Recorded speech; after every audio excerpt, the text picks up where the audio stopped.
Eşitmə zəifliyində ən böyük səhv. Məlumatsız qalmaq və ya yanlış məlumatlanmaq. Hər kəs aparatla eşidə bilər.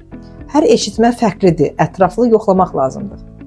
Eşitmə zəifliyi birdən yaranır. Həmişə yox, bəzən illərlə, amma çox vaxt səssiz. Eşitmə cihazları eşitməni tam bərpa edir. Dəstəkləyir, amma möcüzə deyil. Zəif eşitmə yaşla bağlıdır. Hər zaman yox. Eşitmə cihazları qulaqda səs-küy yaradır. Köhnə texnologiya bəli, yeni isə yox.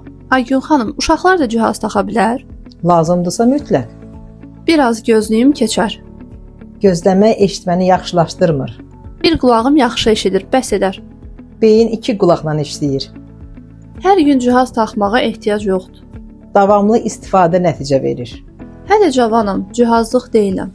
Cihaz istifadəsi erkən deyil, gecikməsi problemdir.